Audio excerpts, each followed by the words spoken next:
Good morning Odisha. आज हूँ 8 मे बुधवार। आज रही 10टी गुरुत्वपूर्ण खबर। ता पूर्व आपण मैंने भिडियो को लाइक करी केउं जिल्लारू देखुଛନ୍ତି निश्चिंत कमेंट करନ୍ତୁ। काल बैशाखी अजाड़िला और उजाड़िला माटी मिशिला शताधिक घर। माथिल ब्लॉक 41 मिमी वर्षा होईची। बात्या भली माड़ी आसिला काल बैशाखी जेतिकी ढालिला ताठारू अधिक उजाड़ी देला। କିଛି ମିନିଟ୍ ମଧ୍ୟରେ ଶତାଧିକ ଘରକୁ ମାଟିରେ ମିଶାଇ ଦେଲା। ଗତକାଲି ରାତିରେ ମାଲକାନଗିରି ଜିଲ୍ଲା ମାଥିଲ ବ୍ଲକରେ କାଳବୈଶାଖୀ ବିଷାଣ ଆକାରରେ ହୋଇଥିଲା, ଯାହା ବ୍ୟାପକ କ୍ଷୟକ୍ଷତି ଘଟାଇଛି। କିଛି ଦିନ ହେଲା ଗରମରେ ହନ୍ତସନ୍ତ ହେଉଥିଲେ ଲୋକ, କିନ୍ତୁ ଗତକାଲି ସନ୍ଧ୍ୟାରେ ହଠାତ୍ ପାଗ ପରିବର୍ତ୍ତନ ହୋଇଥିଲା। ପବନ ବୋହିବା ସହିତ ତୁହାକୁ ତୁହା ବଜ୍ରପାତ ସହିତ ପ୍ରକମ୍ପିତ ହୋଇଥିଲା ଖଣ୍ଡମଣ୍ଡଳ। ରାତି ହେବା ବେଳକୁ ଘଡ଼ଘଡ଼ି ସହ ବର୍ଷା ପରିବେଶକୁ ସମ୍ପୂର୍ଣ୍ଣ ଶୀତଳ କରିଥିଲା, କିନ୍ତୁ କୁଟନୀପାଲି ପଞ୍ଚାୟତର ବିପୁଳ କ୍ଷୟକ୍ଷତି ଘଟାଇଛି। କିଛି ଘଣ୍ଟାର ବର୍ଷା ଓ ପବନରେ ଶତାଧିକ ଘର ଭାଙ୍ଗି ଯାଇଛି। କୁଟନୀପାଲି ଗାଁର ପ୍ରାୟ 30ଟି ଘର ଭାଙ୍ଗିଥିବା ବେଳେ କାଦପଦର ଗାଁର 18ଟି ଘର ଭାଙ୍ଗିଯାଇଛି। କୋତାଗୁଡ଼ା ଗ୍ରାମର 5ଟି ଏବଂ ଅନ୍ୟ ଗ୍ରାମର 4ଟି, ଟୋଟାଲ ହେଇ 100ଟି ଘର ଭାଙ୍ଗି ଯାଇଛି। ଆଉ ବ୍ଲକର ଅନ୍ୟ ପଞ୍ଚାୟତର କ୍ଷୟକ୍ଷତି ହୋଇଥିବା ମଧ୍ୟ କୁହାଯାଉଛି, ଯାହାର ସବିଶେଷ ତଥ୍ୟ ହସ୍ତଗତ ହୋଇପାରିନାହିଁ। ତେବେ ଏନେଇ ଲୋକେ ଚିନ୍ତାରେ ପଡ଼ିଲେଣି। ଗଣତନ୍ତ୍ର ମହାପର୍ବର ଭିନ୍ନ ମୋଡ଼, କମୁଛି ମତଦାନ, ବଢ଼ୁଛି ନୋଟା। 2013ରେ ସମଗ୍ର ଦେଶରେ ନିର୍ବାଚନରେ ନୋଟାର ବ୍ୟବହାର ଆରମ୍ଭ ହେବା ପରଠାରୁ ଝାରସୁଗୁଡ଼ା ଜିଲ୍ଲାର ଉଭୟ ନିର୍ବାଚନ ମଣ୍ଡଳୀରେ 3ଟି ଲେଖାଏଁ ବିଧାନସଭା ନିର୍ବାଚନ ଦେଖିଲାଣି। ଏହି 3ଟି ଯାକ ନିର୍ବାଚନରେ ଭୋଟର ସଂଖ୍ୟା ବୃଦ୍ଧି ହୋଇଥିବା ବେଳେ ମତଦାନ ଦେଖିଲାଣି। ଏହି 3ଟି ଯାକ ନିର୍ବାଚନରେ ଭୋଟର ସଂଖ୍ୟାରେ ବୃଦ୍ଧି ହୋଇଥିବା ବେଳେ ମତଦାନ ହାର ଲଗାତାର ଭାବେ ହ୍ରାସ ପାଉଛି। କିନ୍ତୁ ମୋଟ ମତଦାନରୁ ଭୋଟର ନୋଟାକୁ ବାଛିବାର ହାର ଅହେତୁକ ଭାବରେ ବଢ଼ି ଚାଲିଛି। 2014 ସାଧାରଣ ନିର୍ବାଚନ ତୁଳନାରେ 2022 ଉପନିର୍ବାଚନ ବେଳକୁ ବ୍ରଜରାଜନଗର ନିର୍ବାଚନ ମଣ୍ଡଳୀରେ ନୋଟା ଭୋଟର ସଂଖ୍ୟାରେ ପ୍ରାୟ 3 ଗୁଣା ବୃଦ୍ଧି ପାଇଛି। ସେହିଭଳି ଝାରସୁଗୁଡ଼ା ନିର୍ବାଚନ ମଣ୍ଡଳୀରେ 2014 ତୁଳନାରେ 2023 ଉପନିର୍ବାଚନ ବେଳକୁ ନୋଟା ଭୋଟ ସଂଖ୍ୟା 1.5 ଗୁଣା ବୃଦ୍ଧି ପାଇଛି ବୋଲି ଚିତ୍ର ସାମ୍ନାକୁ ଆସିଛି। ଏଭଳି ଚିତ୍ର ନିଶ୍ଚିତ ଭାବେ ଗଣତନ୍ତ୍ର ପାଇଁ ଆଦୌ ଶୁଭ ସଂକେତ ନୁହେଁ ବୋଲି ରାଜନୈତିକ ବିଶେଷଜ୍ଞମାନେ ମତ ଦେଇଛନ୍ତି। ରାଜନୈତିକ ଦଳ ପକ୍ଷରୁ ବଛାଯାଉଥିବା ପ୍ରାର୍ଥୀଙ୍କୁ ନେଇ ଅସନ୍ତୋଷ ବର୍ଷ ବର୍ଷ ଧରି ବିଭିନ୍ନ ସମସ୍ୟାର ସମାଧାନ ନ ହେବାରୁ ଲୋକେ ନୋଟାକୁ ଭୋଟ ହାର ବୃଦ୍ଧି କାରଣରୁ ଆକଳନ କରାଯାଇଛି ବୋଲି କୁହାଯାଉଛି। ଏବେ ନୋଟା ଭୋଟ ଅଧିକ ସଂଖ୍ୟାରେ ବଢ଼ିଥିବାରୁ ଏନେଇ ଅସନ୍ତୋଷ ପ୍ରକାଶ କରିଛନ୍ତି ଲୋକେ। ଲୋକେ ମଧ୍ୟ ଏନେଇ ବାଧ୍ୟ ହୋଇକି ନୋଟାକୁ ଭୋଟ ଦେଉଛନ୍ତି। ତେଣୁ ଏନେଇ ବିଶେଷଜ୍ଞମାନେ କହିଛନ୍ତି ଯେ ଏହା ଆଗକୁ ଭବିଷ୍ୟତକୁ ଆଦୌ ଶୁଭ ନୁହେଁ।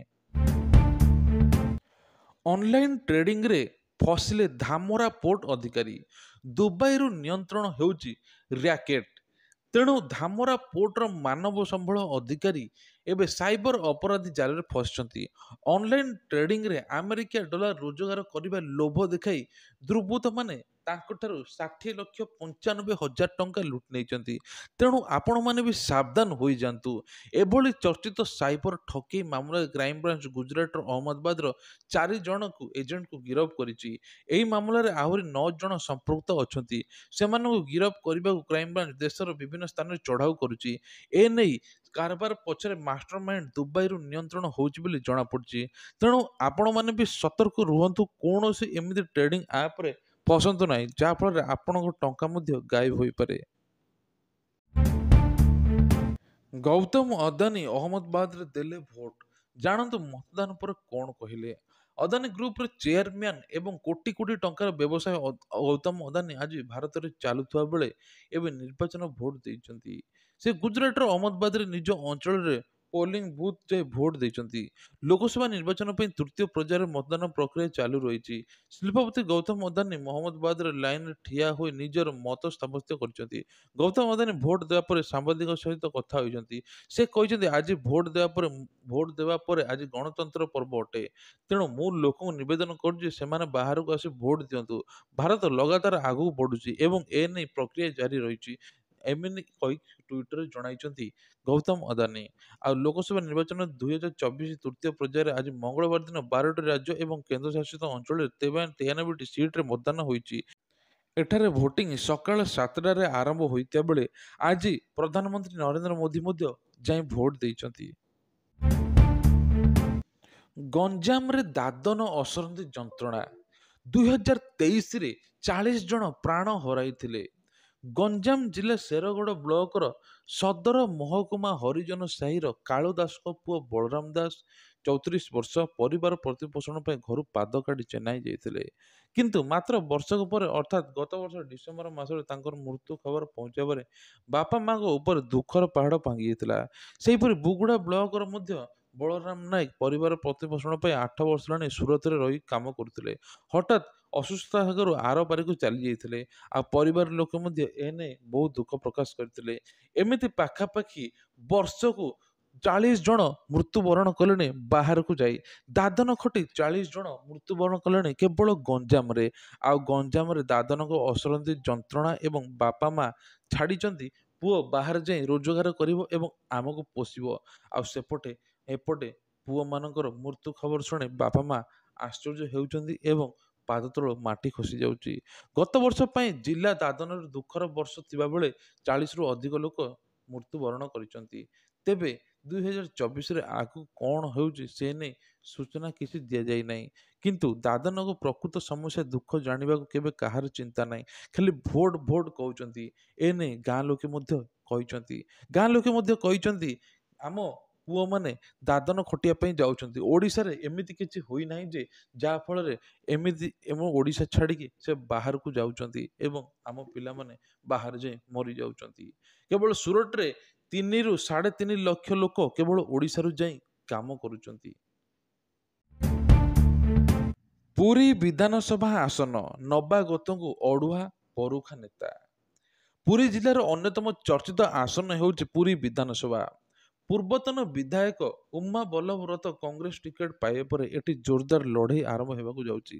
କାରଣ କଂଗ୍ରେସର ଉମା ବଲ୍ଲଭ ଓ ବିଜେପିର ଜୟନ୍ତୀ ଷଡ଼ଙ୍ଗୀ ରାଜନୀତିରେ ପୁରୁଣା ଖେଳୁଆଡ଼। ତେଣୁ ଅନ୍ୟପକ୍ଷରେ ବିଜେଡି ସୁନୀଲ ମହାନ୍ତି ରାଜନୀତିରେ ସମ୍ପୂର୍ଣ୍ଣ ନୂଆ। ସେପଟେ ତାଙ୍କ ପିତା ତଥା ପୂର୍ବତନ ବିଧାୟକ ମହେଶ୍ୱର ମହାନ୍ତିଙ୍କ ଭଳି ଦଖଲ ବା ସୁନୀଲ ପାଖରେ ନାହିଁ। ତେଣୁ ତୁଳନାରେ ଦେଖିଲେ ବିଜେପି ଓ କଂଗ୍ରେସ ଦୁଇ ନେତା ମହେଶ୍ୱରଙ୍କ ସମସାମୟିକ ହୋଇଥିବା ବେଳେ ଦଖଲରେ ବହୁ ଆଗରେ ଅଛନ୍ତି, ଯାହା ବିଜେଡି ପାଇଁ ବହୁତ ଅଡୁଆ ସ୍ଥିତି ଉଠିପାରେ। ବିଜେଡିର ମହେଶ୍ୱରଙ୍କ ପୁଅ ସୁନୀଲଙ୍କୁ ଟିକେଟ ଦେଇଛି, ପୁଅ ବିଧାୟକ ଜୟନ୍ତଙ୍କୁ ଟିକେଟ ଦେଇଛି ବିଜେପି ଓ ଶେଷ ମୁହୂର୍ତ୍ତରେ କଂଗ୍ରେସ ବିଧାୟକ ଉମା ବଲ୍ଲଭ ଟିକେଟ ଦେବା ପରେ ଏଠାରେ ରାଜନୈତିକ ପରିବେଶ ବେଶ ସରଗରମ ହୋଇଗଲାଣି। ସୁନୀଲଙ୍କ ରାଜନୈତିକ କ୍ୟାରିୟର ଦେଖିଲେ ସେ ପୂର୍ବରୁ କେବେ ନିର୍ବାଚନରେ ଲଢ଼ିନାହାନ୍ତି। ଦଳ ମହେଶ୍ୱରଙ୍କ ପୁଅ ହିସାବରେ ତାଙ୍କୁ ଟିକେଟ ଦେଇଛି, କିନ୍ତୁ ରାଜନେତା ହିସାବରେ ମହେଶ୍ୱର ପୁରୀର ବିଧାନସଭା ଆସନ ଯେତିକି ଦଖଲ କରିଥିଲେ ସେତିକି ଦଖଲ ସୁନୀଲଙ୍କ ପାଖରେ ନାହିଁ। ସୁନୀଲ ସେଥିରେ ଲୋକ ସମ୍ପର୍କ ତିଆରି କରିନାହାନ୍ତି, ପ୍ରଚାରକୁ ସେଭଳି ଶାଣିତ କରିନାହାନ୍ତି। ସେହି ତୁଳନାରେ ବିଜେପି ଓ କଂଗ୍ରେସ ବହୁ ଆଗରେ ଅଛନ୍ତି। ପୁରୀ ବିଧାନସଭା ଅଞ୍ଚଳରେ ଜୟନ୍ତଙ୍କ ଭଲ ଦଖଲ ଅଛି। ସେହିଭଳି ଉମା ବଲ୍ଲଭ ପୂର୍ବତନ କଂଗ୍ରେସ ବିଧାୟକ ମହେଶ୍ୱର ପ୍ରତିଦ୍ୱନ୍ଦ୍ୱୀ। କଂଗ୍ରେସର ବହୁ ଟାଣୁଆ ନେତା ବେଦାନ୍ତ ବିଦ୍ୟାଳୟ ଅଧିଗ୍ରହଣ ମାମଲାରେ ଚର୍ଚ୍ଚାରେ ଥିଲେ। ତେଣୁ ଏବେ ନେଇ ଚିନ୍ତାରେ ପଡ଼ିଛି ବିଜେଡି ବିଧାୟକ ସୁନୀଲ। ଆଉ ଆଗକୁ କ'ଣ ହେବ ସେ ନେଇ ଅପେକ୍ଷା କରିଛନ୍ତି ତିନି ଦଳ। 25,000ରୁ 95 ଲକ୍ଷ। ପ୍ରତ୍ୟେକ ନିର୍ବାଚନ କିପରି ବଢ଼ିଲା ପ୍ରାର୍ଥୀଙ୍କ ଖର୍ଚ୍ଚ ସୀମା। ଦେଶରେ ବର୍ତ୍ତମାନ ଲୋକସଭା ନିର୍ବାଚନ ଚାଲିଛି। ନିର୍ବାଚନ ଆୟୋଗଙ୍କ ମୁଖ୍ୟ ଦାୟିତ୍ୱ ହେଲା ଉଭୟ ରାଜନୈତିକ ଦଳ ପ୍ରାର୍ଥୀଙ୍କ ଦ୍ୱାରା କରାଯାଉଥିବା ନିର୍ବାଚନୀ ଖର୍ଚ୍ଚର ତଦାରଖ କରିବା। ନିର୍ବାଚନ ଆୟୋଗ ନିଜର ପର୍ଯ୍ୟବେକ୍ଷକ ଓ ରାଜ୍ୟ କେନ୍ଦ୍ରୀୟ ଏଜେନ୍ସି ଜରିଆରେ ନିର୍ବାଚନ କରାଯାଉଥିବା ଖର୍ଚ୍ଚ ଉପରେ ନଜର ରଖନ୍ତି। ନିର୍ବାଚନରେ ଗୋଟିଏ ଦଳ କେତେ ଟଙ୍କା ଖର୍ଚ୍ଚ କରିପାରେ ତାହାର କୌଣସି ସୀମା ନାହିଁ। କିନ୍ତୁ ଲୋକସଭା ନିର୍ବାଚନରେ ଲଢ଼ୁଥିବା ପ୍ରାର୍ଥୀମାନଙ୍କ ପାଇଁ ଏକ ରାଶି ହୋଇଛି, 95 ଲକ୍ଷ ଟଙ୍କା ସ୍ଥିର ହୋଇଛି। ଏହିପରି ବିଧାନସଭା ନିର୍ବାଚନରେ ଜଣେ ପ୍ରାର୍ଥୀ 40 ଲକ୍ଷ ଟଙ୍କା ପର୍ଯ୍ୟନ୍ତ ଖର୍ଚ୍ଚ କରିପାରିବେ। ଚଳିତ ନିର୍ବାଚନ ପୂର୍ବରୁ ଦେଶର ଅର୍ଥମନ୍ତ୍ରୀ ନିର୍ମଳା ସୀତାରମଣ ଅର୍ଥ ଅଭାବରୁ ଏବେ ନିର୍ବାଚନରେ ପ୍ରତିଦ୍ୱନ୍ଦ୍ୱିତା କରିବେ ନାହିଁ ବୋଲି କହିଛନ୍ତି। 2019ରେ ସୀତାରମଣ ତାଙ୍କର ସମ୍ପତ୍ତି 2 କୋଟିରୁ ଅଧିକ ଦର୍ଶାଇଥିଲେ, କିନ୍ତୁ ଏଥର ସେ କହିଛନ୍ତି ନିର୍ବାଚନରେ ପ୍ରତିଦ୍ୱନ୍ଦ୍ୱିତା କରିବାକୁ ତାଙ୍କ ପାଖରେ ପର୍ଯ୍ୟାପ୍ତ ଅର୍ଥ ନାହିଁ। 2024 ଲୋକସଭା ନିର୍ବାଚନରେ ପ୍ରତ୍ୟେକ ଲୋକସଭା ପ୍ରାର୍ଥୀଙ୍କ ନିର୍ବାଚନ ଖର୍ଚ୍ଚର ସର୍ବାଧିକ ସୀମା ରହିଛି 95 ଲକ୍ଷ ଟଙ୍କା, ତାଠୁ ଅଧିକ ଖର୍ଚ୍ଚ କରିପାରିବେ ନାହିଁ। ସେପଟେ ବିଧାନସଭା ପ୍ରାର୍ଥୀଙ୍କ ପାଇଁ ଏବେ ସୀମା ରହିଛି 40 ଲକ୍ଷ ଟଙ୍କା। ଆଉ କମ ଜନସଂଖ୍ୟା ବିଶିଷ୍ଟ ରାଜ୍ୟ ତଥା କେନ୍ଦ୍ରଶାସିତ ଅଞ୍ଚଳରେ ସାଂସଦ ପ୍ରାର୍ଥୀଙ୍କ ପାଇଁ ସର୍ବାଧିକ ଖର୍ଚ୍ଚ ରହିଛି 75 ଲକ୍ଷ ଟଙ୍କା ଥିବାବେଳେ ବିଧାୟକ ପ୍ରାର୍ଥୀଙ୍କ 28 ଲକ୍ଷ ଅଛି। କହି ରଖୁଛି ଯେ ବହୁ ପୂର୍ବରୁ ନିର୍ବାଚନ ଖର୍ଚ୍ଚର ସୀମା 25,000 ଟଙ୍କା ଥିଲା। ତେବେ ଜାଣିବା ପ୍ରତ୍ୟେକ ନିର୍ବାଚନରେ ଏହି ସବୁ ସୀମା କିପରି ବୃଦ୍ଧି ପାଇଲା। ପ୍ରକୃତରେ ଧୀରେ ଧୀରେ ଏନେଇ ଆଗକୁ 40 ଲକ୍ଷ ଟଙ୍କା ଟପିଲା ବୋଲି କୁହାଯାଉଛି। ଆଉ ସେ ନେଇ ସୂଚନା ଦେଇଛନ୍ତି ବିଶେଷଜ୍ଞମାନେ।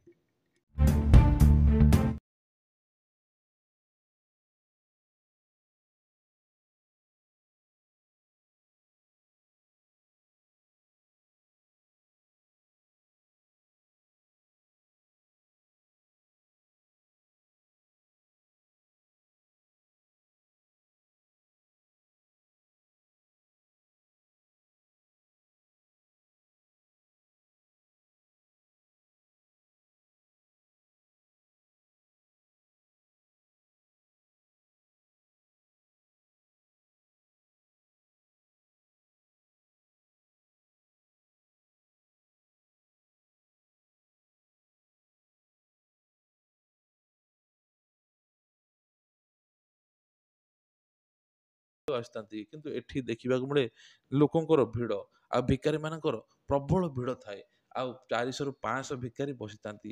ତେଣୁ ରାଜଧାନୀ ଭିକାରୀକୁ ଥଇଥାନ କରିବା ପାଇଁ ଏକ ସଂସ୍ଥାର କର୍ମକର୍ତ୍ତା ନିର୍ଦ୍ଦିଷ୍ଟ ଭାବେ ଦିନ ମନ୍ଦିର ଦୁଆର ଦୁଆର ବସି ଭିକ ମାଗୁଥିବାକୁ ତାଙ୍କୁ ଅଟକାଇବାକୁ ପଡ଼ିବ ଏବଂ ତାଙ୍କ ପାଇଁ କିଛି ବ୍ୟବସ୍ଥା କରିବାକୁ ପଡ଼ିବ ବୋଲି କିଛି ଲୋକେ କହିଛନ୍ତି। ପ୍ରଶାସନ ଚାହିଁଲେ ଏହା ହୋଇପାରିବ ବୋଲି କୁହାଯାଉଛି।